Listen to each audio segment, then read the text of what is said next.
All right, let's jump right in.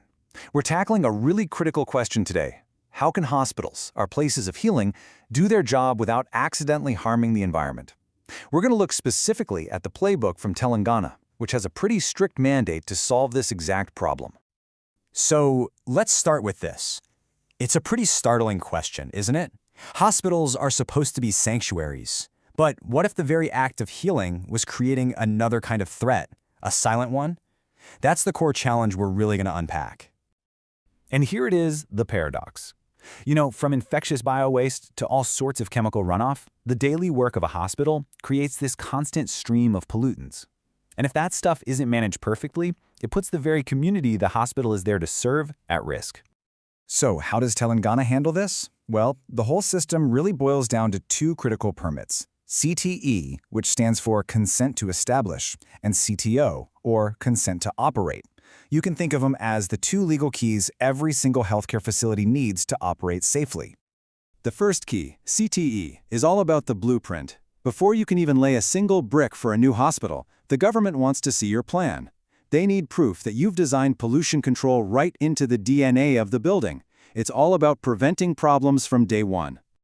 Then you've got the second key, CTO, the Consent to Operate. This is your green light. It's the license that says, okay, all those systems you promised on paper, like waste treatment plants, they're installed, they're working, and they're ready for the real world.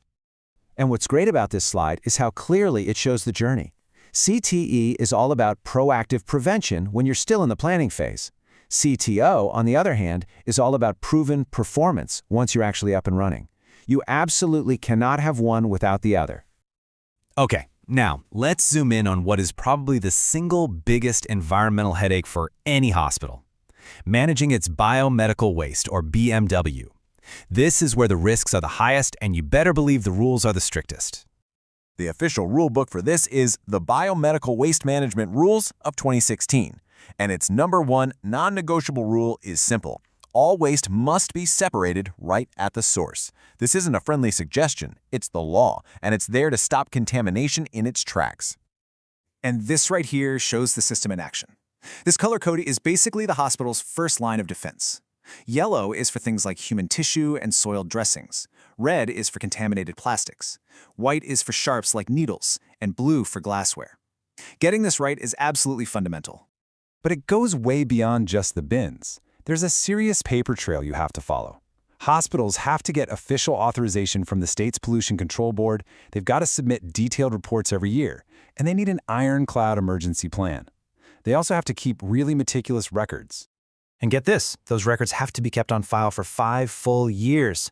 That creates a long, verifiable history of compliance. It's all about long-term accountability. Okay, so we get the what and the why. So let's shift gears to the how. What does this actually look like in practice? Let's walk through the step-by-step plan that every hospital administrator really needs to have memorized.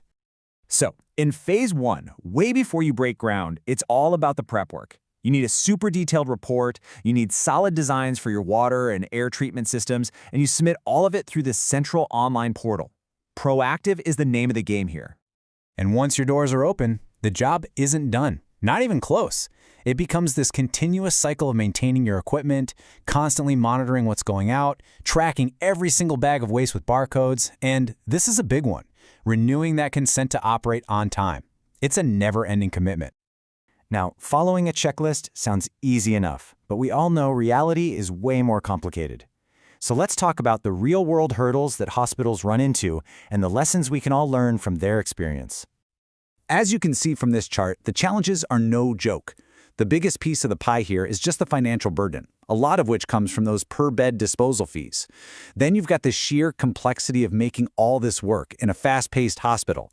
And finally, just trying to keep up with rules that are always changing. And this quote, wow, this comes from an actual high court case where more than 400 hospitals challenged the fee system.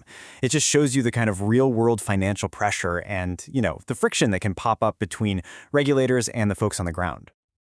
So what's the big takeaway from all these challenges? Well, the lessons are pretty clear. That proactive planning we talked about, it's non-negotiable.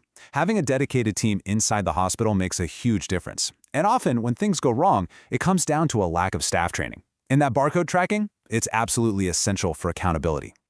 So this brings us to our final thought. The real goal here isn't just to check a box and avoid a fine, it's about weaving these practices so deeply into the hospital's culture that you achieve true operational excellence. And these are really the three pillars holding up modern compliance. You've got digital management through online portals to make things efficient. You have barcode tracking for that end-to-end accountability. And maybe most important of all, continuous staff training to make sure the human element is always sharp and ready. Because at the end of the day, this isn't just about the law. It's about upholding the fundamental mission of a hospital, which is to protect and promote health. And that mission doesn't stop at the hospital walls. It extends to the whole community. And honestly, strong environmental performance is also just smart. It protects a hospital's reputation, it sends a powerful message to the public that this is a place that cares about its total impact, and that ensures its own survival for the long run. So we'll leave you with this question, a call to action, really, for any healthcare leader out there. Is your hospital ready? Not just to pass an inspection, but to truly lead the way in protecting the health of your entire community. The mandate is clear, and the time for excellence is now.